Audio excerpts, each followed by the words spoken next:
بەناوی خۆی بەخشندەی میهرەبان سڵاو لە بینەرانی کەناڵی ئاسمانی پەیام بە خوێندنەوەی مێژووی ڕابردوو دەگەینە ئەو ڕاستی کە کورد هەوڵی بێبڕانەوەی هەبوو بۆ گەیشتن بە ئامانجەکانی و کارێکی زۆری کردوە تاوەکو خواستەکانی بهێنێتە دی بەڵام پرسیار ئەوەیە لەنێو ئەم خواست و ئامانجانەدا جۆرێک لە یەکبوون لەناو هێزە سیاسیەکان و بزوتنەوە شۆڕشەکانی ڕابردووی کوردان نەبووە گەر سەیری مێژووی ڕابردووی کورد بکەین لە مێژووی میلیشینە کوردیەکاندا بە شێوەیەکی گشتی لە دوایەکانی مێژووی میلیشینەکان و هەروەها ئەو شۆڕش و ڕاپەڕین و بزوتنەوە ڕزگاری خوازانەی کە هەبوون بەشێکی زۆریان خەونی یەکبوونی کوردان و دروستکردنی هەوڵێکی یەکبوونی نەتەوەی و دروستکردنی دۆزێکی سیاسی لە نێو بزوتنەوە و شۆڕشەکانان ڕنگدانەوەی هەبووە بەڵام ئەوەی کە بووە قبول نەکردنی یەکتری بووە ئەوەی کە هەبووە سڕینەوەی یەکتر بووە ئەوەی کە هەبووە ویستویانە بە جۆرێ لە جۆرەکان یەکتری قبول نەکەن و بیخەنە پەراوێزی ویست و خواستە شخصیەکانەوە هەوڵ دەدەین لەم بەرنامەدا قسە لەسەر ئەم تەوەرانە بکەین دەپرسین ئایا کورد بۆچی تاکوی ئێستا بە مافەڕەواکانی خۆی نەگەشتووە کاتێ ئێمە کە دەچینە ناو مێژووی کوردەوە هەمیشە وێنای جەستەیەکی شەقار دەبینین لە ناو ئەم مێژووەدا بەڵام لە هەمان کاتیشدا هەمومان سۆز و عاتیفەمان بۆ ئەو ڕابردوو بۆ ئەو مێژووە هەیە ئەمانە تەوەری سەرەکی بەرنامەی سۆراغی مێژوویمانە بە میوانداری هەریەک لە بەڕێزان مامۆستا ماجید خەلیل توێژەر لە مێژووی نوێی کورد دکتۆر نەریمان عەبدوڵڵا هەڵەبجەیی توێژەر لە مێژووی سەدەکانی ناوەڕاست بەخێربێن بۆ سودەی سۆراغی مێژوو سپاس دکتۆر نەریمان کاتێک کە باس لە مێژووی ڕابردووی کورد دەکەین هەمیشە وێنای جەستەیەکی شەقار و برین و خوێن و کولانەوەی ئەو برینە قەتماقە بەسوانە دێتە ئاراوە کە لە ڕابردووە ئێمە لە ناو مێژووی خۆمانە ئەیبین ئەم وێناکردنە چییە لە لاشعوری تاکی کووردا هەمیشە دروست بووە باو بەناوی خی گەورە و میهرەبان سپاس بۆ بەڕێستان و بۆ کەناڵی پەیام و بۆ مامۆستای بەڕێز خۆشحاڵم جارێکی تر لەم بەرنامەیە بەشدارە بم لەسەر مەسەلەیەک و بابەتێکی گرنگ کە ئەویش خوێندنەوەیەکی واقعیانەی ئەمڕۆیە بۆ مێژوو ئێمە دیارە کاتێک کە پێناسەی مێژوو ئەەکەین بە مانا زیندوەکەی بە مانا نوێەکەی بریتە لە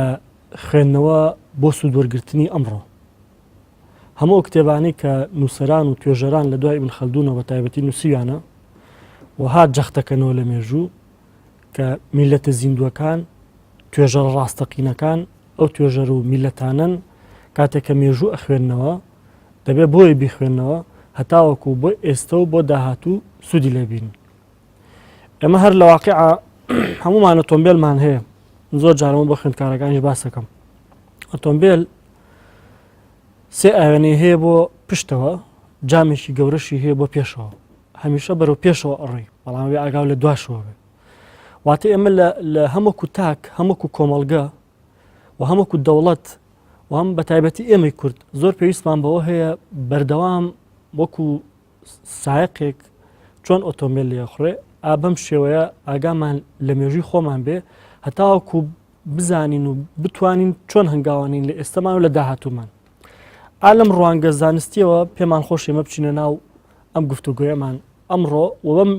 بەم شکڵە بەم جۆرە مێژوو بخوێنینەوە هەر کاتێ ئێمە توانیمان بەم شێوەیە مێژوو بخوێنینەوە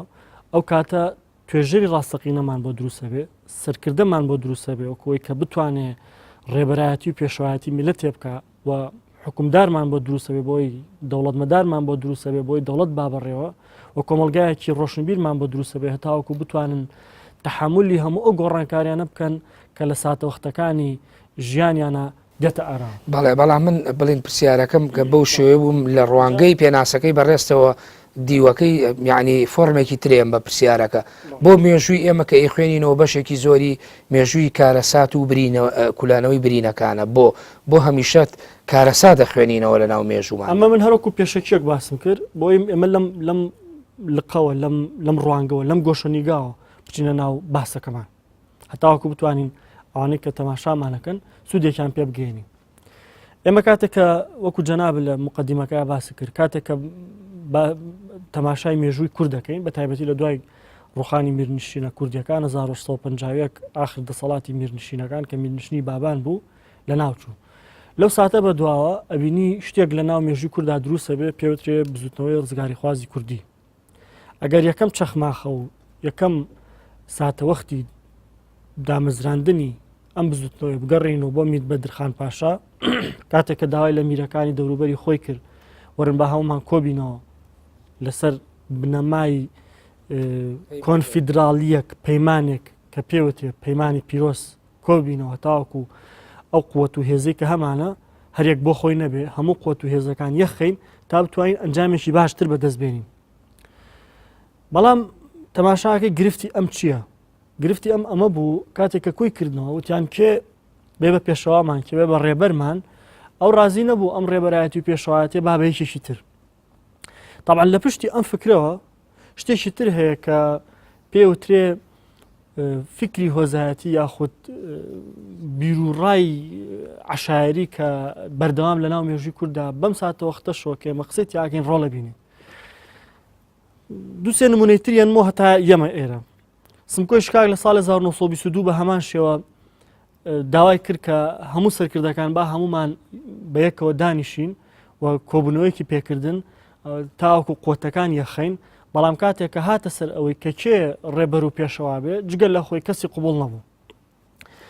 یەکێک لە هۆکارە سەرەکیەکانی ڕوخانی حکومداریەکانی شێ مەحموود تایبەتی حکومداری یەکەمی شێ مەحموود دیسانە گەڕێتەوە بۆ ئەو باگراوندە هۆزایەتی کە لە ناو شۆڕشی شێ مەحموود ئێمە هەستی پێکەین کە بوو بە خاڵێکی لاواز لە ناو شۆڕشەکانی شێ مەحموود. تەنان لەگاتەوە ڕادەیە کەسێک دێک داوای پۆستێکەکە لە شێ مەحموود کاتێک کە شێ مەحموود سەیرێکە بۆ ئەم پۆستە ناشێ نایداتێ و ئەیخاتە لاوە ئەو لە بەرامبەر ئەمەیە ئەڵەم نەچم تۆڵە لێ یەکەمەوە بەچێ بەلای بەریتانیەکان و پێشەوایەتی سوپای بەریتانیەکانەکە لە شەڕی دەربەنی بازیانە و ئەو کەسەیە کە دەڵێ ئەمە شێ مەحموود بیگرن. ئەم نمونانە چی بە ئێمەڵێن دکتۆر نەریمان ئەم نمونانەی باست کرد؟ چەند شتێک بە ئێمە ئەڵێ. یەکێک لەو شتانی کە بە ئێمە ئەڵێ ئەوەیە کە ئێمە کۆمەڵگەی کوردی بە ئێستەشەوە نەیتوانیوە لەو قاوغە هۆزایەتە لەو بیرە تەسکە قۆڕخکاری بێتە دەرەوە و بە شێوەیەکی ڕۆشن فکرانە تەماشای مێژوو تەماشای دنیا بکە. هەتاوەکو ئێمە بەم باگراوندە ئیش بکەین ناتوانین نە لە مێژوو بگەین و نە لە ئێستا بگەین و بتوانین هەنگاوەکانمان بنین بۆ داهاتوو. ژێکاف طبعا حیزبێکی مۆدێرنە لە 42 دروست بوو لە 42 هەتاوەکو 44 خەباتی هەموو خەباتی ژێکاف ئەوە بوو کە لەو قاوغە نەجاتی بێ لەو سەرکردە وەکو لە مێژووە لە ناو دوو قەوسا هاتووە کلاسیکیانان ڕزگاری بێ بە ڕیتمێکی نوێ بێت بە فۆرمێکی نوێ بێت لە جوڵانەوەی ڕزگاری خوازی کوریا جارێکی تر خەبات بکە. بەڵام تەنانەت ژێکاویش سەرکەوتوو نەبوو. لە 45 ئەبینین دیسان ئەو کۆمەڵە خەڵکانی کە خەڵکانی بە باگراوند مەلانیان بە باگراوند خەڵکی عشایرن یا بە باگراوند تەسیری کۆمەڵایەتیان هەیە لەسەر خەڵک و تا ڕادەیەک دوورن لەوانەی کە سەرکردایەتی شۆڕشەکەیان نەکرد کە کەسی خوێنەوار و نووسەر و ڕۆشنبیر بوون ئەبینی ئەوانە وەلا ئەندێن خەڵکێکی تر دێنە پێشەوە کە دواتر بۆ ڕاستە لە ڕووی عەدەدەوە ژمارەی حزبی ژێکاف و دواتر کە بوو بە پارتی دیموکراتی کوردستانی زیاد کرد بەڵام لە ڕووی نەوعەوە زۆر زەرەریان کرد ئەبینین ژێکاویش تەنانەت لە چلەکانە نەیتوانی ئەوەی کە هەیە بیبڕێت. بەڵێ ئێمە گەر مەجاڵە بێت دواتری لەسەر بەڵێ سوپاس مامۆستا ماجید ئەوەی دکتۆر نەریمان هێمایی بۆ کرد بەڕای جەنابەت ئەکرێ بڵین ئەمە تەجاوز نەکردنی عەقڵی خێڵ و هۆز و بنەماڵەیە کە بۆ نمونەی ژێکافیە ناوە پێشتر ئەو نمونەیە ناوە کە عەقڵێکی بۆ نمونە هۆزایەتی لە ناو حرەکەیەکی یا بزوتنەوەی سەردەمی بۆ نمە شێخ مەحموودا هەبوو یاخود میرێکی وەکو میر بەدرخان یا سمکۆی شکاک ئامادە نییە ئەوێ هەر خۆی ڕێبەرایەتی بکە. ئەمە میراتێکە لە ناو مێژووە بۆ ئێمە بەجێماوە بە شێوەیە لە شێوەکان عەقڵی خێڵ سوورگە بێ لە ناو تەواوی گۆڕانکاریەکە نایاخود ئەمە پەیوەندی زیاتر بۆ ململانەیە کۆمەڵایەتی و چینایەتیانەوەی کە لە ناو کۆمەلگای کوردیا لە ڕابردووە گوزەری کردووە. وەڵێ زۆر سپاس بۆ ئێوە. بەڕاستی من وا تێدەگەم کە گرفتی سەرەکی لە نمایانی عەقڵی خێڵدا نییە یان لە هۆسالاریدا نییە کە ئاڵا هەڵگری بزوتنەوەی نەتەوەیی کوردی بوون لە قۆناغێک لە قۆناغ دیارەکانی مێژووی نوێ و هاوچەرخی ئێمەدا. گرفتی سەرەکی ئێمە وەک شرۆڤەکاری مێژوو دەبێ لەو ڕەهەندە فەلسەفیانەی مێژوو تێبگەین ورد بینەوە و عەقڵیەتێکی بەراوردکاریانەمان هەبێ لە ئەزموونی وڵاتانی دەوروبەر لەگەڵ خۆماندا. لەو کاتەوە ئێمە تێدەگەین کە لە وڵاتانی دەوروبەشدا هێزی هۆسالار هەبوون و گەیشتوون بە دەسەڵات هێزی فیوداڵ هەبوون گەیشتون بە دەسەڵات. ئێمە دەزانین کە حتمیەتی مێژووی کورد لە فۆرمە جیاوازەکانی دەسەڵاتدارەتیدا هەمووی تاقی کردوێتەوە. نمونەمان هەبووە کە هۆسالار بوون و کۆمەڵی میرنشین دروستکراوە و فیوداڵ بوون لە زمینەیەکی کۆمەڵایەتی و ئابووری فیوداڵیشدا پێگەیشتون. و نمونەمان هەبووە کە نمونەی پاشکۆیەتی بووە لە وڵاتێکی سەردەستە و وابەستە بوون بە نێوەندێکی دیاریکراوەوە، چ عێراق بێ، چ ئێران بێ و چ تورکیا بێ لە سەدەکانی ناوەڕاستەوە هەتاوەکو ئێستا، لە مێژووی کۆنمانەوە هەتاوەکو ئێستا. و هەروەها نمونەی ئازادی و لیبرالی و سیکۆلاریستێتیشمان هەدیە کە لە تێکۆشانان بۆ ئەوەی بە ئامانجی ڕەوای نەتەوەی بگەن. گرفتی ئێمە لەوەدا نییە کە نەتەوەیەکین کە هەمیشە لە تراژیدیادا ژراوین. تراژیدیا مۆرکێکە وابەستەیە بە مێژووی ئینسانەوە. خۆ هندیەک بەبێ تراژیدیا نەژیاوە و مێژووی ئەوان لێ و تراژیترە لە مێژووی ئێمە. و ئێرانێک و عەرەبێک و نەتەوەگەلەکانی تر لە ئەوروپادا ئەو هەموو بەربەریەت و وەحشیگەریەت هەبووە کە خەڵک پێوەی ناڵاند و ئەو هەموو بندەستیە هەبووە، بندەستی ئاینی کۆمەڵایەتی ئابووری کە عقل ناتوانێ وێنایکە و باوەڕی پێناکە. گرفتی ئێمە لە خاڵێکدایە لە تازەترین شیکاردا کۆمەڵێک کۆڵەری خۆراوایی لە پەیمانگایەکی بەناوبانگ هەیە ئینستیتیوتی ڕاند، لەوێدا لێکۆڵینیان کردووە دەیانەوێت گەرەکیانە لە سڕی پێشکەوتنی وڵاتانی ڕۆژهەڵاتی دوور تێبگەن. گەیشتون بە سێ خاڵی دیاری کراو. یەکێک لەوانە سوود وەرگرتن لە هەڵەکانی ڕابردوو، و خاڵی دووەم بنیادنانی ئینسان، و خاڵی سێەم کە ئەوان داکۆکی لەسەر دەکەن بریتە لە هێشتنەوەی ڕەسەنایەتی. هێشتنەوەی ڕەسەنایەتی ئەگەر هێشتنەوەی بنەماکانی هۆسالاریش بێ و تێکەڵ نەبێ بەو بزوتنەوە ئابووری و سیاسی و کۆمەڵاتیانەی دەرێکەندێتە ناومان، مانایەکی تەواو بە نەتەوەبوونی ئێمە دەدا. ئێمە پرسیار دەکەین، بەڵێ پرسیار دەکەین بۆچی ئێمە پێمان وایە کیانی زمانەوانی کوردی، ئێمە کە دەڵین نەتەوەی کورد بە مافە ڕەواکانی بگدا کۆمەڵە تایبەتمەندیمان هەیە، تایبەتمەندی جوگرافی کە مافی ڕەوامانە سنووری جوگرافیمان دیاری کراو بێ، تایبەتمەندی زمانەوانی کە مافی خۆمانە کیانی زمانەوانی خۆمان هەبێ، و تایبەتمەندی سیاسی. هەموومان کورد کردوێتەوە لە سیاسی و لە هەموو لایەنەکان لە سیاسەدا دۆڕاوترینین ئێمە هەمیشە. بەڵام یعنی ئەکرێ ئەو نمونانەی جەنابووی هێناتەوە با عەقڵی وەک خۆتەڵی هۆسالاری یا خێڵ سالاری ئەوە خۆ کۆمەڵێ نمونە و ئەزمونان بێگومان هەیە لە دەوروبەرە هەتا لە وڵاتانی خۆراواییشە، یعنی بنەماڵە و خێزانیا عایلەیەک دەسەڵاتیان بەر یعنی خەوشەکە بۆ خۆی لێرەدا نییە لە تەرجەمەکردنی ئەو پێدراوانەیە کە لە ناو عەقڵی خێڵا هەیە و لە ناو سیستەمی خێزانە هەیە و تەرجەمە ئەکرێ بۆ ناو سیستەمی سیاسی. بەڕای ئێوە یعنی گرفتەکە ئالێرەوە سەر هەڵنادا وەکو تۆڵی خەوشەکە لە پێکەوەڵ نەکردنی سیاسیدایە؟ بەڵێ من دەمەوێت داکۆکی لەسەر یەک شت بکەم. کورد دەبێت دارای پرەنسیپ و بنەما سەرەکیەکانی نەتەوایەتی و کوردەواری خۆی بێ، ئیتر لە هەر فۆرمێکی دەسەڵاتیدا کاری پێبگا. ئایا نەزمێکی ئیسلامگەرایانە کار دەکات دەبێت بە ئیسلامێکی کوردیانە و کوردەواریەوە کار بکە، و ئایا نەزمێکی دیموکراتی و لیبرالی کار دەکات وەکو چۆن ڕۆژهەڵاتی دووریشی لەسەر دەکا ئەبێ بە هەمان شێوە بێ، و ئایا بە حاڵەتێکی فیوداڵیەوە بێ کە ئێمە نمونەی دەوڵەتی فیوداڵیمان هەیە لە وڵاتانی عەرەبیدا کە سەرکەوتوو بوون لەبەرەوەی پێوەست بوون بە ڕابرد و ڕەسەنایەتی خۆیانەوە. گرفتی سەرەکی کورد لەوەیە کە لەگەڵ قەدەری خۆیدا شەڕ دەکا. من نمونەی کۆماری مەهاباد کە شرۆڤەیەکی تەواوی بۆ کراوە، ئەگەر بێت و لی تێبگەین سێ کارەکتەری سەرەکی خوڵقێنەری ماجەراکانی کۆماری مەهاباتن: مەلا مستەفای بارزانی، شێخ ئەحمەدی بارزانی و قازی محەممەد. ئەم سیانە هەرسێکیان لە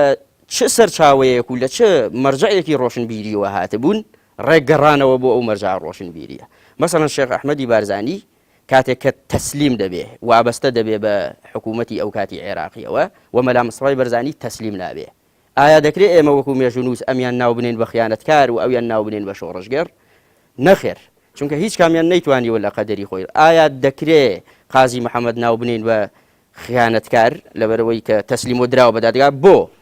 قازی محەممەد پیاوی نێو دادگاکان بووە و لەو بوارەدا سەرچاوەی خۆی دەست پێ کردووە، عاقیبەت دەچێتەوە نێو دادگاکانی. مەلا مستەفا پیاوی خەبات و پارتیزانی و شۆڕژگێڕی بووە، تەسلیم نابێت، دەچێتەوە نێو خەبات و شۆڕژگێڕی و شۆڕژ دەکاتەوە. شێخ ئەحمەد پیاوی نێو تەسەوف و زوهد و گۆشەگیری نێو زیندانەکان بووە، عاقبەت دەچێتەوە نێو زیندان چونکە ئەو زیندان بە ژینگەی خۆی دەزانێت. مامۆستا هەموو ئەم ڕەهەندانەی جەناب و باسیەکەی ئەتوێ بڵێ ئەمە جۆرێک لە ڕەسەنایەتی و واقعیەت و یا جۆرێک لە سنەتێکی کۆمەلگای کوردی بووە ئەبێ ئالەم نەزمۆک ئێوەڵێن لانەدا لادان هەر لادانێک لەم نەزمە جۆرێ لە جۆرەکان لادانە لەسەر سکە ئاسایەکەی خۆی و گرفتەکان لێرەوە سەرچاوە. بەڵێ بەڕاستی گرفتەکان لەوەوە سەرچاوە دەگرێت. ئێمە هەموو ئەو حرەکەتانەی هەموو ئەو ڕابوونانەی کە ئاتاژیان بە ئامانجێکی دیاریکراو هەبووە بۆ کۆمەڵگەی کوردی نمونەیەکی ساختەکار بوون و نمونەیەکی ڕەسەن و واقعی نێو کۆمەڵگەی کوردی نەبوون و بە پێچەوانەی وڵاتانی دەوروبەرەوە کۆمەڵە نمونەی دەگمەن دەبینین کە لایەن نەداوە لە سروشتی نەتەوایەتی کوردی. مەسەلەن من یەک نمونە دێنمەوە کە مێژوونوسانی ئێمە تا ئێستا ئیشیان لەسەر نەکردووە. تەنها نمونەیەک لە شۆڕشەکانی شێخ مەحمووددا کە دەیبینین کە مەفهومی پارچەگەریەتی نێوان کوردەکان ڕەت دەکاتەوە و مەفهومی تەریقەتە جیاوازەکان ڕەت دەکاتەوە. مەسەلەن ئێمە نمونەی مەحموودخانی دزڵیمان هەیە کە لە زەمانێکدا دێ بەهانای شێخ مەحموودەوە هەموو واتایەکی ڕەسەنایەتی و نەتەوایەتی کوردی دەسەلمێنێ لە کاتێکدا مەسەلەن شێخەکانی تاالبان لەگەڵ شێخ مەحموودانین و نەزمێکی ترن نەقشبەندیەکانی بارزانی لەگەڵ شێخ مەحموودانین بەڵام ئەو لەبەرەوەی لە ڕێگەیەکی جیاوازیشە لەگەڵ شێخ مەحموودایە تەماشا دەکەین هەموو لایەنەکانی ترکاریان لەسەر دەکرێت ئەم لایەنە کاری لەسەر نەکراوە ئەم لایەنەکە ڕەوگەی جیاوازی ئاینی نەخوێندووەتەوە و پارچەکانی کوردستانی نەخوێندووەتەوە و بەبێ ناتوانین یەک بەرژەوەندی لە بەهانە هاتنی شێخ مەحموودخانی دزڵی بۆ شێخ مەحموود بدۆزینەوە جگە لە بەرژەوەندی نەتەوەیی. دکتۆر نەریمان ئەوەی مامۆستا ماجید باسیەکە لەوانەیە بە جۆرێ لە جۆرەکان تۆ دێی نەقدی کۆمەڵی ڕووداوەکەی لە ناو مێژوودا بەڵام بە پێچەوانەوە ئەو کۆمەڵی ڕێسا و نەریتەیە کە لە ناو مێژووی کووردا پەیڕە و کراوەڵێ هەر لادانێک لەمە بۆ خۆی لادانە لە هێڵە گشتیەکان و گرفتە سیاسیەکان و ئەو کێشانەی لە ناو مێژووی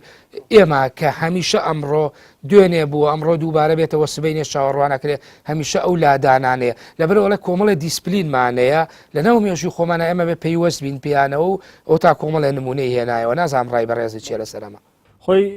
ئەساسی بابەتەکە ئەوەیە ئێمە ئەمانوێ هەنگاو بنین بەرەو پێش ئەمانوێ دیوارەکانمان بلۆک بخینە سەریەک هەتاوەکو کۆشکەکە دروستکەین کە پێوترێ دەوڵەتی کوردی یان جاران پێوترا میرنشینی کوردی یا شتێکی تری پێ سەربەخۆی کوردی. ئەوروپا ئەگەر ئێمە بەراوردی جەنابیان نمونیان بە ئەوروپا هێناوە بەراوردی ئەوروپا بکەین لەگەڵ کوردستانەوە لەو بەراورد ناکرێ ئەوەی کە ئیتالیا کردی ئەوەی کە ئەڵمانیا کردی حتا ئەوەی کە لە فەڕەنسا ڕوویە پێچەوانەکەی بوو ئەوەی کە لە کوردستان ڕوویە. مەسەلەن ئێمە ئەوەی کە زۆر بەسی چیە لە فەڕەنسا ئێستا ڕوونیەکەینەوە ئێمە زۆر جار باز لە شۆڕشی فەڕەنسی ئەکرێت شۆڕشی فەڕەنسیەکێکە لەو شۆڕشانەی کە قۆناغبەندی کرد لە نێوان چرخەکانی ناوەڕاست و نوێی ئەوروپا ینی شۆڕشی بوویتە ئەوروپای فەڕەنسای بردە قۆناغێکی ترەوە قۆناغێکی ئەوروپای هەموو بردە قۆناغێکی ترەوە. ئەم شۆڕشە پێشەوەی شۆڕشێکی سیاسی بێ شۆڕشێکی فکری بوو شۆڕشێکی فکری بوو مفەکیرەکانیش لە پشتیەوە بوون مفەکیرەکان لە پشتیەوە بوون و فکری تازەی هێنایەکایەوە. جا من ئەمەوێ بڵێم ئەمەی کە لە کوردستانە ڕوویاوە ئێمە کاتێک کە تەماژای مێژووی کوردەکەین شۆڕشی فکری لە مێژووی کوردان هەبینین شتی سیاسی ڕوویاوە بۆمە ڕاپەڕینێکی سیاسی ڕوویاوە شۆڕشێکی سیاسی وەلەو من لەسەر شۆڕش لە ناو دوو قەوسا تێبینیم هەیە ئەوەی شێخ مەحموود ئەوانەی کە پێوترێ شۆڕش من تێبینیم هەیە لەسەریان. مەسەلەن بزوتنەوەی ڕزگاری خوازی کوردی لە ڕۆ سیاسیەکەەوە ڕەنگە گەشەی کردبێ بەڵام لە ڕۆ فکریەکەەوە نەیتوانیوە بە ئەندازەی ئەو قۆناغی کە فکری پێویستە ژێرخانێکی فکری دروست ژێرخانێکی فکری کە فکری پێویستە سەرکردەکان لەو ڕوانگەوە بتوان ئەدای فکری خۆیان بکەن و هەمیشە بە فکرێکی نوێ خۆیان نمایشکەن. کاتێک کە فکر لەگەڵ سیاسەتە بە تەریب ناڕوا ئەو کاتە ئەبینی نەتیجەی حرەکە سیاسیەکە وەکو پێویست نییە. هەر بۆیە ئەبینی شێخ مەحموود شتێکی ئەو تۆی بەدەست نەهێنا ڕاستە بۆ سەردەمی خۆی گرنگ بوو بەڵام ئامانجەکەی بەدەست نهێنا. کۆماری مەهاباد ئامانجە سەرچەکەی خۆی بەدەست نهێنا ڕووخا و ئەوەی ئەمڕۆ ڕوویاوە تەنانەت ئەوە تا ئێمە کیانی کوردی لە ئێستەیە لە مەترسیایە کە ڕەنگە بەشێک لە سەبەبەکەی ئەوە بە کە ئێمە جەختمان لەسەر کردەوە لە پێشووترا. ئەکرێ ببوو لە دکتۆر ئەکرێ ئەماگەر بۆ دیوە ناو خۆیەکە خوێنەوەی بۆ بکەین ئەمە دروست نەبوونی یەکێتی کوردانە لە ناو خۆدا هەروکو جەنابتان نمونەتان ناوە لە سەردەمی بۆ نەمیر بەدرخانەوە هەت چەند نمونەیەکتان باس کردتاوەکو ئەم دوایانە یعنی ئەکری ئێمە هەموو لەما کۆ بکەینەوە کە کورد ناتوانن لەسەر شتێک کۆک بن ئەگەر ئەوەی مامۆستا ماجیدیش هێمای بۆ کرد ئەوەش بێنە پاڵ بۆچوونەکانی بەڕێزت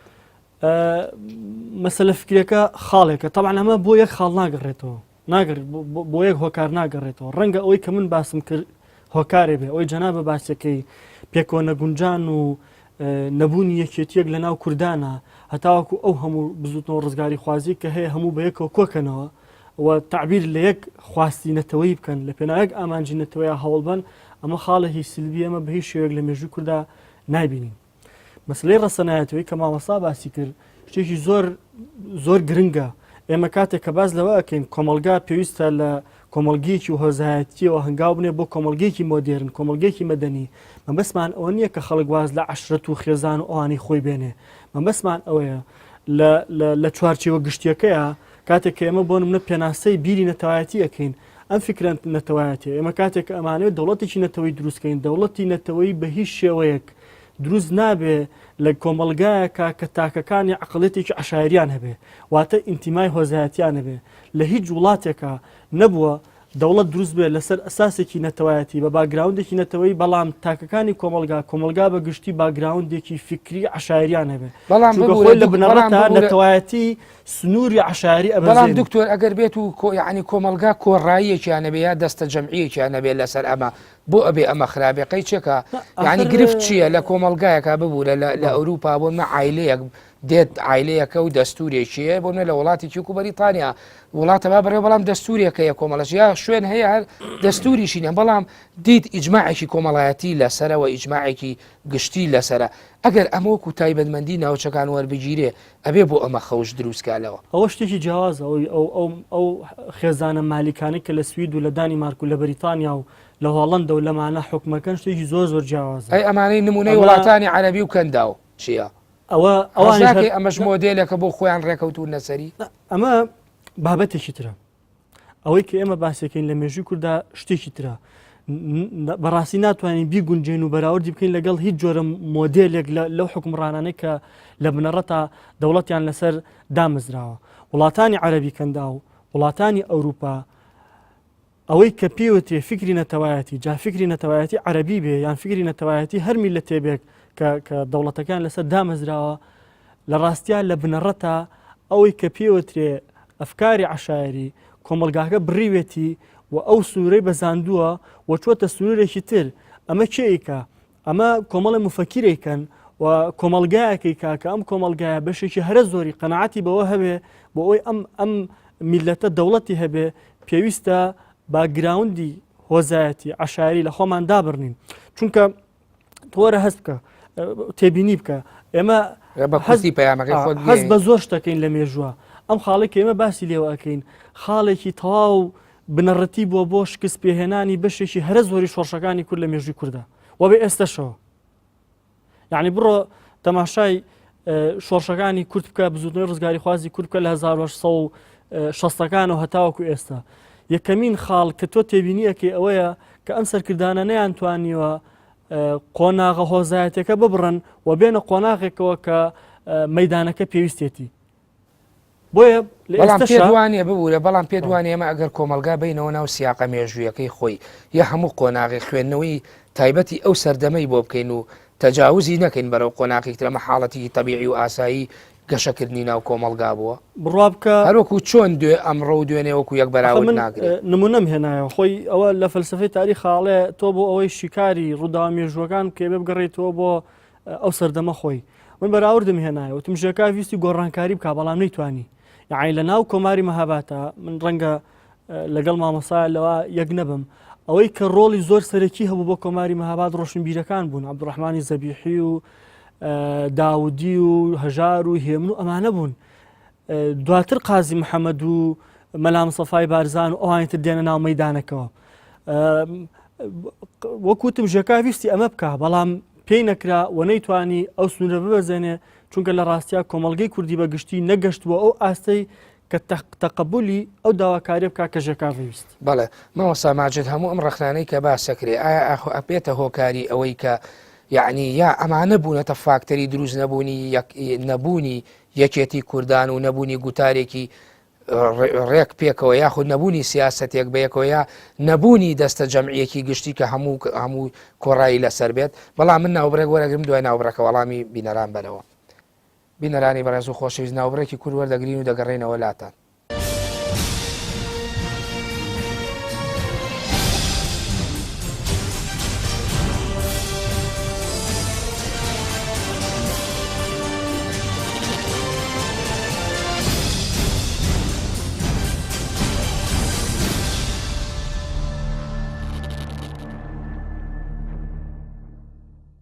جارێکتر سڵاو. مامۆستا ماجەرۆک و بەر لە ناوبڕەکە باسم کرد هەموو ئەمانە ئەکاتە ئەوەی کە یعنی یەکێتی کوردان دروست نەبووە لە هەموو سەردەمەکانەوە نەبوونی کۆڕایەک لە ناو هەموو چین و توێژەکانەوە بزوتنەوە و ڕێکخرا و هێزە سیاسیەکانە هەموو ئەمانەوەیان کردبێ کە ئەم یەکێتیە لەق بوو بێت بەم ڕەخنانەوە کە دکتۆر نەریمانیش باسی کرد. بڵێ دیارە یەکێتی کوردان وابەستەیە کاتێک کە دروست نابێ و وابەستەیە بە کۆمەڵێ فاکتەرەوە تەنها فاکتەرەکەی لە لاوازی سیاسەتی سەرکردەکانی کووردا خۆی نبینێتەوە. ئێمە لە نیوەی دووەمی سەدەی نۆزدەوە بە تەواوی دەزانین بازنەی پلانەکانی سەر بندەستکردنی خەڵکی کورد فراوانتر دەبێ لە ململانی نێوان شیعە و سوننە و سەفەوی و عوسمانیەوە فراوانتر دەبێ وڵاتانی زلهێزیشی دێتە سەر. رووسیای تزاری دێتە ناوەوە بەریتانیا و فەڕەنسا دێتە ناوەوە هەموو ئەوانە لە کۆمەڵێ ڕێکەوتنی نێودەوڵەتیدا دێن بە تەواوەتی کوردستان بندەست دەکەن کە لە ڕێکەوتنی ئەرزڕۆمی یەکەم و دووەم و پێشتریش زەهاوەوە تاوەکو ئێستا شوێنەواری ئەو ڕێکەوتنانە نەخشی سەرەکیان لەسەر ڕێکەوتنەکانی ئەو ڕۆی مێژووی هاوچەرخی کوردیدا هەیە. هۆکارەکەی دەبێت چی بێ؟ دەبێت بۆچی ئەم ڕێکەوتنە نێودەوڵەتیانە دژی ئەرمەن نەبن دژی کورد بن لەگەڵ بەرژەوەندی کووردا یەک نەگرنەوە. ئیشی ئێمە لێرەدا ئەوەیە بۆچی دەبێت لە بەندی 22 ڕێکەوتنی سیڤەردا دەوڵەتی سربەخۆیی بۆ ئەرمەن دروست بکرێ و ئەو بڕیارەی لە 61 و 62 63دا دراوە بە دەوڵەتی ئۆتۆنۆمی و دواتر سربەخۆیی کورد جێبەجێ نەکرێ. هۆکارەکەی کۆمەڵێ فاکتەرێکە. فاکتەری سەرەکیان بریتیە لە هۆکاری ئاینی. هۆکاری ئاینی لێرەدا شرۆڤەیەکی قوڵتر و فراوانتر هەڵدەگرێت. من بە نمونەیەکی عێراقی دوای جەنگی جیهانی یەکەم مەبەستەکەی خۆم دەدەم بەدەستەوە. تەماشا دەکەین لە دوای جەنگی جیهانی یەکەمە عێراق دەکەوێتە ژێر ئینتیدابی بەریتانیاوە. عێراق کە پێکاتەیەکی لێکجوودا لە ڕووی فەرهەنگ ڕۆشنبیری لایەنی ئاینیەوە شیعە و سوننە لە ڕووی ئیتنیەوە تورکمان و کورد و هەموو ئەوانەی تێدایە. دەزانین کە شیعەکان بە درێژایی 5 سەدەی حکومی عوسمانی بندەستن بەڵام سیاسەتی ئاینیان بە شێوازێکی هەڵە بەکارێنا. لە ڕاپەڕینی 1920 عێراقدا شیعەکان پشتیوانی لە مانەوەی عوسمانیەکان و ئەو بندەستیەی ساڵەهای ڕابردوو دەکەن بە پێچەوانەوە سوننەکان کە خۆیان سەردەست بوون دێن دژایەتی عوسمانیەکان دەکەن لەبەرەوەی بە توراسێکی مردووی دەزانن ئێتر دێن داکۆکی و هاوکاری لە بوونی بەریتانیا دەکەن نەک هەر ئەو هەموو بنەماڵە بەناوبانگەکانی عەرەب مەسەر بنەماڵەی هاشمی و بنەماڵەی ئال سعود هەموو ئەوانە بۆ نمونە بنەماڵەی هاشمی کە لە نەفیری جیهادی جەنگی جیهانی یەکەمدا کە عوسمانیەکان بۆ خۆیان شێخ الئیسلام فتوای جیهاد دەدا دەچنە ئەوێ و ئاڵای جیهاد لە مەکە و مەدینەوە و دواتر دەچنە قودس بەرز دەکەنەوە لەو کاتەدا بەرپرسی یەکەمی بنەماڵەی هاشمی لەگەڵ عوسمانیەکان دەبێت کە دەزانێت بارودۆخەکە بەو جۆرەیە گۆشەی 180 سەبابت بەمەوە بۆ سەر جەوهەری پرسیارەکە یعنی لێرەدا دین ئەمەی بەکوێ گەیان تۆ ئەتەوێت بە نمونەی دین و کۆمەلگای کوردی بۆچی کورد نابێ بە دەوڵەت هۆکارە دین ڕۆڵی بینیوە دەمەوێ بڵێم دین چ سوورگەیەکە لێرەدا سوورگەی دین بە بەراوردی دینداری نەتەوەی کورد دینداری سیاسیانی نەتەوەی کورد لەگەڵ نەتەوەکانی دەوروبەر لێک دەدەمەوە تاکێکی مالیزی کە مالیزیا لە سێ پێکاتوە هندۆسیەکان و مالاویەکان کە موسڵمانن لەگەڵ چینیەکان مالاویەکان زیاتر شانازی بە مالیزی بوونەوە دەکەن لە کاتێکدا کە مالیزیشن ئاینی ئیسلام سەردەمانێکی دێرتر گەیشتۆتە نێویان دین هیچ ڕێگریەکی نەکردووە لەوەی کە لە مالایی بوونیان کەم کاتەوە هەروەکو دین فاکتەرێکە بۆ ئەوەی زیاتر ئێرانی بوونی ئێستا تۆختر بێت لە ئێرانی بوونی سەردەمی ساسانیەکان لەبەرەوە دەزانین کە بەڵام بە پێچەوانەوە سیاسیەکانی کورد وە پێشتریش ڕەوگە مەزەبیەکانی کورد کە ئاڵا هەڵگیری بیرینەتەوایی بوون نەیانزانیوە چۆن مامەڵە لەگەڵ هەستی دیندارانەی خۆیان بکەن لە تەواوی جەنگی مەهزەلەیەک دەبینین لە جەنگی جیهانی یەکەمدا مەهزەلەیەکی گەورە هەموو ڕێبەرەکانی کورد فریوی مستەفا کەمال ئەدرێن کە چەکێکی استراتیژی ئاینی بەکاردێنێ بۆەوەی کوردەکان جڵەویان بۆ شل بکرێ بەرەو ئاراستەی ئەگەر پێت نەبڕم یعنی تۆ ئەتەوێ بڵێ کورد نەیتوانیوە بە دیدێکی کوردان ئاینیانەی خۆیەوە خوێندنەوەیەکی سیاسی هەڵقوڵاوێکی ڕوئایەکی خۆماڵی هەبێ بۆ ناوچەکەی خۆی من ڕێک بەسەوەی عنی دینی نەکردوتە سوورگەیە وەکو چۆن بۆ نمونە ئێمە لە مێژووا بینین تورک توانیان وەکو تۆ باسی ئەتا تورکەکەیت و پێشتر عوسمانیەکان توانیان ئاینی ئیسلام بەکاربێن بۆ بەهێزکردنی تورکایەتی فارس توانی بە هەمان شێوەنەتەوەکانی تر توانیان بەڵام کورد نەیتوانی ئەمە بکایەتەوەی بڵێ ئەمەش خەوشێکی ئەم ڕوونکردنەوەی تۆ زۆری لەسەر دەوترێ بەڵام هەروە شتێکی سانانیە دەبێت کاری بۆ بکرێ من لەگەڵ بۆچوونێکی دکتۆر نەریمانم بەڕاستی باسی لە ئاراستەی فکری کرد وابەستەی دەکەم بە پرسیارەکەوە کاتێ مەولانا خالیدی نەخشبەندی بەرەبەرە دێتە نێو خەڵەمڕە و هەژمونی میرایەتی بابانەوە ڕەوگەی نەخشبەندی وەکو هێزێکی بەرهەڵسکار لە ڕووی دەسەڵاتی سیاسیدا ڕاست دەکاتەوە ئەم ڕەوگەیە دوو ئاراستەی جیای لێ دەبێتەوە یەکێکیان بەرەو نێوچەی شەمزینان و نەهری کە شۆڕشی شێخ عەبدوڵڵای لێ دێتە بەرهەم وەرچەرخانێکی گرنگ لە دوای فراغێکی زۆری بزوتنەوەی نەتەوەیی کورد دەست پێ دەکاتەوە کە شێخەکانن و تەوژم و بزوێنەری ئەم بزوتنەوەیە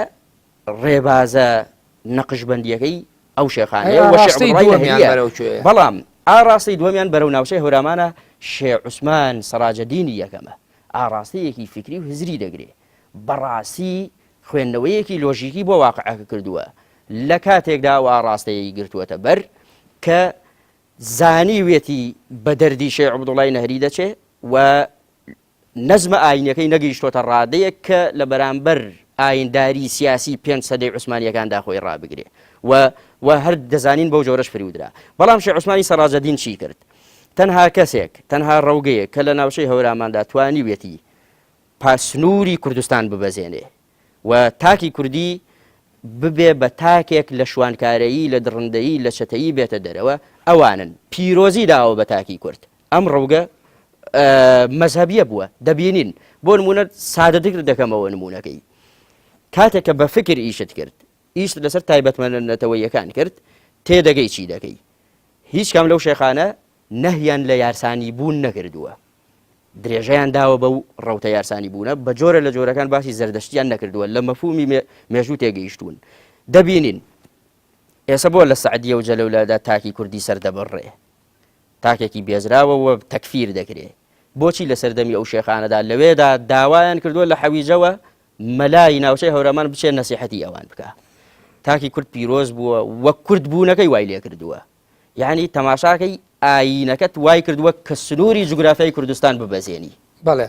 دکتۆر نەریمان ئەوەی مامۆستا ئاماژەی پێکە زۆر جار خوێندنەوەیەکی ئاینیانەیە ئەو باگراوند و پاشخانە ئاینیانەیە کە ئەبێ بتە بنەمایەکی فکری قوڵتاوەکو بتوانین ئاراستەکان و هەڵوێستە سیاسیەکان و ئەوەی کە ئەو پێی ئەوترێت لە ناو مێژووی سیاسی کووردا بزوتنەوەی نەتەوایەتی پێشخە بەڵام ئەڵێ کورد ئەندازێک لە هەندێک قۆناغی مێژوویە یا لەمەی نەزانیوە یا پارچە پارچە بووە یاخود بە ئاراستەیەکی تردا ڕۆیشتووە یعنی ئەکرێ ئێمە دیسان لەو ڕەخنانەی بەڕێستانەوە کە خوێندنەوەیەک زیاتر لە ڕەهەندە سیاسیەکەەوە و ئەندازەیەک بە باگراوندی فکری ناسیۆنالیزمانەش جەنابەت ڕەخنەت کرد دیسانەوە بڕۆینەوە بۆ دیوەکەی دیکە دیوی ئاینیە بەڵێ خۆی دین لە بەرۆی فکرە و تایبەتی ئاینی ئیسلام زیاتر ئێمە ئەوەی کە پەیوەندی بە جوڵانی ڕزگاری خوازی کوردیەوە هەیە ئاینی ئیسلام و بە تایبەتی ئاینی ئیسلام هەمیشە وای پێخۆش بوونەی کە من خوێندنەوەم هەبێ بۆی وای پێخۆش بووە کە لەگەڵ کۆمەڵگەیەکە تەعامل بکات و کۆمەڵگایە تاکەکانی لە ڕووی ڕۆشنبیری و ئاستێکی باڵایان هەبێ تۆ بزانە کاتێک کە دابەز هەر لە مەکە ئیسلام کێشەی لەگەڵ چیا هەبوو کێشەی لەگەڵ عەرابا هەبوو کێشە لەگەڵ خێڵەکیەکان هەبوو کێشەی لەگەڵ عەقڵیەتە بوو. عقل آخر خێڵەکی یعنی بۆ عقڵیەتی کە پێشتر باسمان کرد بەڵام کێشەی لەگەڵ خەڵکە خوێنەوارەکە کەمتر بوو. خەڵکە خوێنەوارەکە ئەگەر 4 ئاەتی بۆ بخوێنرایەتەوە لی تێبگەشتایە بە ئاسانی موسڵمانەوە بەڵام عرابەکە کە ئەبوو بە موسڵمان هێشتا هەر لە دینەکە تێ نەگەشت بوو بۆی سوورەتی حوجراتیش دابەزی هەمومان نەزانین لەسەرچی دابەزی. کاتێک کە دینێتە کۆمەڵگەی کوردی لەگەڵ کۆمەڵگەیە کە تەعامولەکە حتا ئەو سەردەمی کە ئێمە باسیەکەین و جوڵانەی ڕزگاری خوازی کوردی وردەوە لەسەر هەڵەیە ئەبینی ئەم کۆمەڵگەیە کە وەکو پێویست تەقەبولی فکری تازە ناکات یان بە نوعێکی تر ناتوانێت ئەم فکرە بکە بە کەرەستەیەکی خاو هەتاوەک وەکو ئێران هەتاوەک وەکو تورکیا هەتاوەک وەکو وڵاتانی عەرەبیش تەنانەت بیکا بە کەرەستەیەکی خاو بیگونجێنێ لەگەڵ بزوتنەوە نەتەوایەتیەکە ئەوەی کە ئێوێ ئامانجەکەەوە دەست ببوورەگە وەڵامەکەت بیر نەشە پێ دوانیم بۆ چوونەی تۆش دیسان نچێتەوە سەرەوەی مامۆستا ماجێت لێرەدا دوو دنیا بینی دوو ڕوئیان خێڵ لەگەڵ دینا بەریەکەکەون خەلەلەکە لە چیە؟ ئایا خەلەلەکە لە دینەکەیە یا خەلەلەکە لەو کۆمەڵگە و لەو تاکە و لەو سەرکردایە کە ناتوانێت مامەڵە لەگەڵ دینەکە بکە لەگەڵ فکرەکە بکە ئەمە پێویستە ئەمە ڕوونکەینەوە. تۆ نمونەی ئاینی ئیسلامت دێنایەوە بەڵام نمونونەکەت ئەوەی لێ خوێنرێتەوە کە دیسانەوە مامەڵەکردن لەگەڵ عەقلێکا کە پێوتی عەقڵی خێڵ یا گەڕانەوە بۆ کەلتورێک کە کەلتوری هۆزایەتیە ئەمە دیسان دین ئیشکالی لەگەڵ ئەمە هەیە هەست ناکەی هەرامان وەڵامەکەی مامۆستا ماجیدا. بەڵێ ئەمەیە بڵێم یعنی کورد وە سەرکردەکانی لەو لەحزەی کەویستیان بە باگراوندە دینیەکە و باگراوندە عەشایرەکە جوڵانەی ڕزگاری خوازی کوردی بکەنە وەسیلەیەک هەتاوەکو ئامانجی نەتەوەی خۆیان دۆ دەستکەوێ لە ڕاستیە لەم بوارە وەکو پێویست نەبوون و نەیانتوانی سوودی تەواو لە ئاین وەرگرن و نەیانتوانی لەو پێویست و مەرج و بنەمایانەی کە دین ئەوێت بیبڕن نیان بڕی و نەیانتوانی ئەو سنوورە کە جوڵانەوەی نەتەوایەتی بیبەزێن نیان بەزان هەر بۆیە نەتیجەیەکی ئەو تویان دەست نەکەوت. ئەبینین بەشێکی هەرە زۆری سەرکردە و پێشەوایانی جوڵانەی ڕزگاری خوازی کوردی یان شێخن یان مەلان یان باگراوندێکی دینیان هەیە بەڵام لە هەمان کاتا چوونەتە چوارچێوەی جوڵانەی ڕزگاری خوازی کوردی و وەکو توراسێک بۆ ئێمە و مێژوویەک بۆ ئێمە ماوە بەڵام ماوەسا ئێمە ببوورەبینیەکێک لە بنەما و پایە و پرەنسیپە قوڵەکانی ناو دین بریتە لە دروستکردنی یەکێتی و یەکبوون یعنی بۆچی ئەمە نەبۆتە فاکتەرێکە تۆ بۆ نەباسی دین و مەلا و ڕێبەرە ئاینیەکانەکەی ڕۆڵیان بینیوە و هەتەنانەت ئەو بەدرخان پاشایەوە زۆر جار ئەم سەرکردەکانی ئەم دوایی لە پێش بەر لە بیستەکانی سەدەی ڕابردووە دوای بیستەکانیش ڕێبەرەتی پاشخانێکی ئەوەیانە بۆ کە بنەماڵەیەکی ئاینی بوون زیاتر دین کاریگەریەوە بۆ نەیانتوانی و ئەمە بکەنە بنەمایەک بۆ ئەوی کە یەکبوونێکی تیابێت یاخود هەر دینیان وەکو توراس و کە لە پورێک وەرگرت و یاوەکو کۆمەڵێت تقوسات و نەریتی ڕۆژانە زاڵبوونی عەقڵێتی هۆزایەتی دیسانە چینەوە بۆ لای هۆزایەتی وای کردووە کە نەوە باشی دین جێبەجێ بکەن ئەوەی کە دین ئێوێ وەنەوە باشی ئەوەی کە نەتەوایەتی ئەوێ فکری نەتەوەی ئێوە جێبەجێ بکەن هەر بۆیە ئەبینی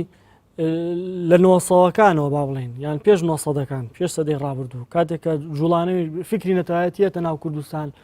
زۆری ئێوە تا بمەیە هەندێک لە توێژەران وخۆم ڕئیشم وایە هەتاکو ئێستا ئەوەی کە ئێمە ئەمانەوە نەمەیوە یعنی هەتاکو ئێستا نەمانتوانین نەسوود لە دین وەرگرین بۆی کۆمەڵگەیەکی یەکگرتوو کۆمەڵە سەرکردەی یەکگرتوو بنیاد بنین و دروست بکەین و پێک بێنین و نەسوود لە جوڵانەوەی لە فکری نەتەوایەتی وەرگرین هەتاوەکو بە ئامانجی نەتەوەی بگەین. بەڵێ مامۆستا ماجید کە ئێمە نەتوانین تەجاوزی عەقڵی خێڵ و دیدی هۆزایەتی بکەین ئیتر بۆچی داوای گۆڕانکاری لە کۆمەڵگا بکەین و داوای پێشکەوتن بکەین و داوای ئەوە بکەین کە ئێمە قۆناغەکانی مێژوو هێواش تەجاوز بکەین و بچینە ناو ئەو دنیا گڵۆپاڵ و گۆڕانکاریانەوە کە ئەمڕۆ یعنی پێداویستیەکانی قۆناغەکەی خوازێ ئێمە کە نەتوانین ئەم تەجاوزە بکەین ئیتر بۆ بین ئەم داواکاریەمانە بێت. بەڕێزم من وابیر ناکەمەوە من دەزانم من دەڵێم گرفتی ئێمە ئەوەیە کە تەجاوزی عەقڵی خێڵمان کردووە خێڵ بۆ ئەوە نەوشەیەکی سامناک و نامە و بەو جۆرەیە کە ڕایەڵەیەکی کۆمەڵایەتی تەندروست بە هەموو مەفهومە پاکەکانی ئینسانیەوە خۆی ڕاگیر کردووە و خێڵ بە درێژایی قۆناغە مێژوویەکان تەتەوریشی کردووە بەڵام لە نێو زەمینەی خۆیدا لە نێو زەمینەی سیاسی و کۆمەڵایەتی خۆیدا تەتەوریشی کردووە گرفتی سەرەکی ئەمە شکاندنی ئەم سنوورانەیە بۆ نمونونەکە ڕوونتر بێنمەوە لە جەنگی جیهانی یەکەمدا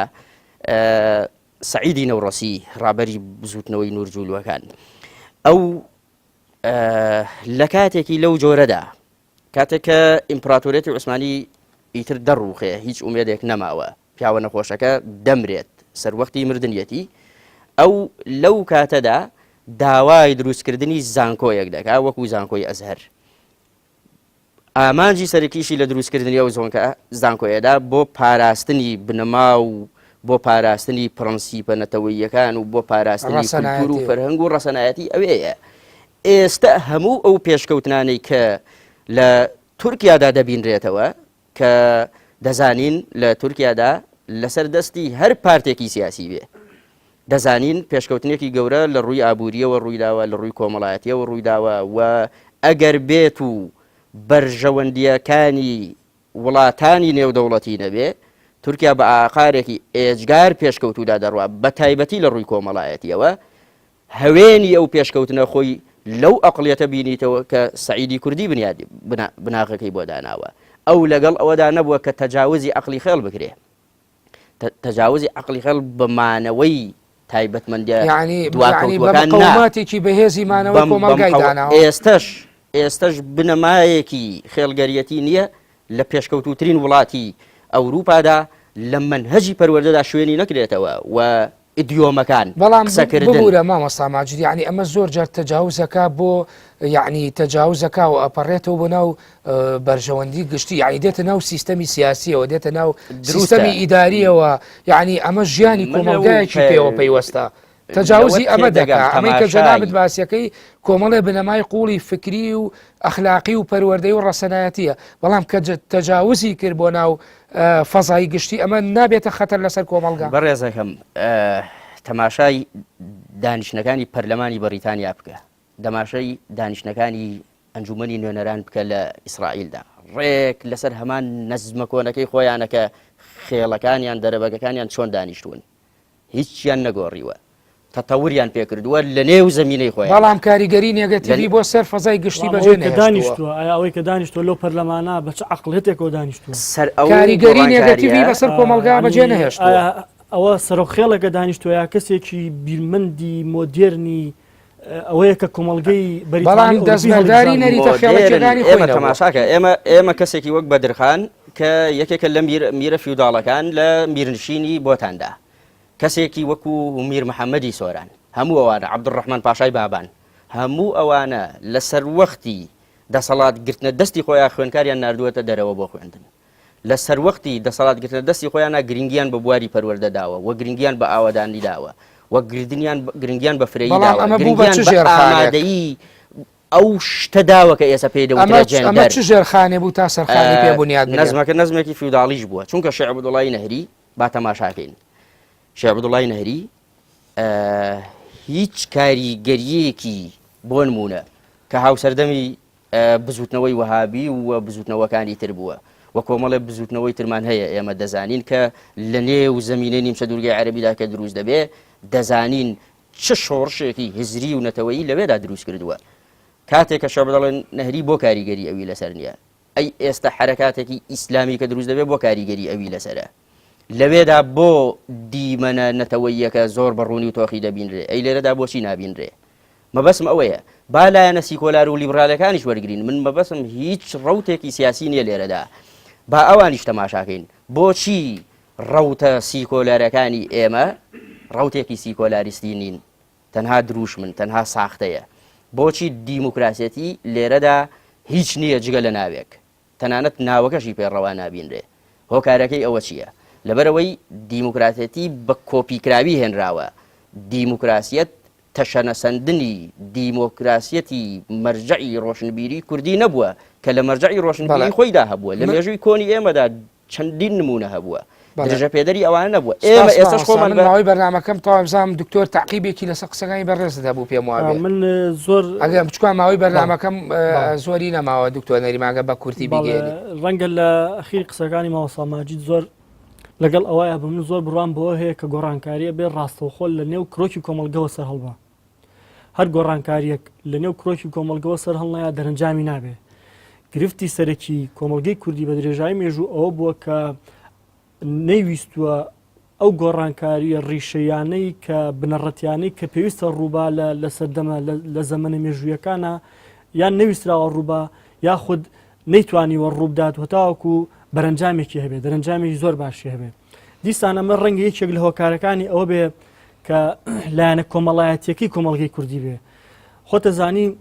عادەتەن ئەو کۆمەڵگەیانەی کە دۆگمان کە داخراون درەنگ گۆڕانکاری وەرەگرن بە پێچوانەوە ئەو کۆمەلگانەی کە کراون زوو گۆڕانکاری وەرەگرن ئەمە یشێکە لەو فاکتەرانەی کە داخراوی کۆمەلگەی کوردی بە ئێستاشەوە و نەتوانینی پەڕینەوە لەو جوغز و تایبەتمەندی کەتیایەتی بۆ مەدەنی بوون وای کردووە کە گۆڕانکاریەکان گۆڕانکاری ڕیشەیی نەبن کاتێککە گۆڕانکاری ڕیشەیی نەبووە بێ بەرەنجامی نابێ حتا ئەوەی کە لە جوڵانەی ڕزگاری خوازی کوردیا ئەبینین لەم سەردەمە تازەیە لە سەردەمی دروستبوونی دوای بەحسیش ئەبینی ئەو حیزبە سیاسیەکانیشمان وەکو پێویست نین یعنی پارتی سیاسی بەمانای پارتی سیاسی وەکو پارتە سیاسیانین کە لە وڵاتانی دنیا هەن جوڵانە و ڕزگاری خوازە کوردیەکەمان وەکو پێویست نییە بۆیە ئەبینی ئەوەی کە دروست بوو پێویسترا دەوڵەتی کوردی ئەویش لە نمونەی لە هیچ شوێنێک ئەو مێژووی تۆ ڕەخنەیەکەی بەڕای جەنابەت دکتۆر یعنی ئەو مێژوو ئێمەی گەیاندووە من قۆناغی ئێستا کە هەمومان گلەیمان هەیە و ئەمە ئەبێتە قۆناغی دیاریکراوی لە ئایندە نووسرێتەوە ئەم مێژووە یعنی پێ دوایە ئەو خەوشانە ڕابردووە بە ئێستای گەیاندوین یەک دەق بخوێنمەوە کە لەم کتێبەیە توێژەر مامۆستا پشکۆ نەژمەدین خۆی یەکێکە لەو کەسانەی کە لە ناو جوڵانەی ڕزگاری خوازی کوردیا دەوری هەبووە یەک دەق ئەگەر مەجال هەبێ ئەڵە دۆخی بزوتنەوەی چەکدای تەمالەم باز لە بزوتنەوەی ڕزگاری خوازی ئەکا لە ساڵانی هەفتاکان و مێژوویەکی نزیکی بەستۆتەوە ئێستابوون یەکێتی نیشتیمانیەوە باوەڵین شۆڕشی نیوە دۆخی بزوتنەوەی چەکداری و پەتبوونی هێزەکان و دەستێوەردانی وڵاتانی ئیقلیمی جۆن گێران عێراق و زۆر فاکتەرە دیکە تایبەت بە پێگەنانی کۆمەڵگەی کوردستان تایبەت بە پێگەنانی کۆمەڵگەی کوردستان زمینەی لەباری خوڵقاندنی چەندین پاڵەوانی نەخوێنەوار بوون کە پاشتر لە دۆخێکی وێرانترا دەبنە سیاسەتمەداری نەخوێندەوار و چارەنووسی سیاسی میلەتێک بەدەست خۆیانەنێن لە دواتر ئاڵێ ئەم ئیتیکە سیاسیە ئەقڵە شاخاویە نەخوێندەوارە سەرنجام لە شاردا بێسەر و بەرترین و گەندەڵترین سیستەمی ئیداری پڕ لە فەوزا دەخڵقێن و حکومەتی نادام و دەستگای بەڕێوە ئەبن فعلەن وایە یعنی تۆ نەتوانی لە تەقبولی فکری نوێ بکەی لە ساتەوەختێکە نەتوانین تەقبولی فکری نوێ بکەی و بارودۆخێ بێتەکایەوە کە سیاسەتمەداری نەخوێنەوارە بۆ پێک بێنرێ سبێنێ ئەمە بەم عەقڵیەتە کۆنەی کە هەیەی بێت حکومڕانی شار بکات ئەوە ئەبینین کە بە 3 مانگ جارێ ڕوبع موچەیەک نایە بەڵێ مامۆستا ماجد دوا قسە چی بوو بە کوردی ئەگەر واللهی دوا قسەی من ئەوەیە حاڵەتەکە کورد ناکەمەوە لە خوێندەوار بوو ئەمەوێت لە دوا گرفتمان کەم نییە لەگەڵ خوێنەوارەکاندا و حاڵەتەکە پەیوەندی بەوە نییە بەڵکو ڕەنگە لەتمەی عەقڵی خوێنەواری ئێمە بێ دروستە ڕوونی بکەینەوە لەگەڵ ئەو بۆشونەوەدام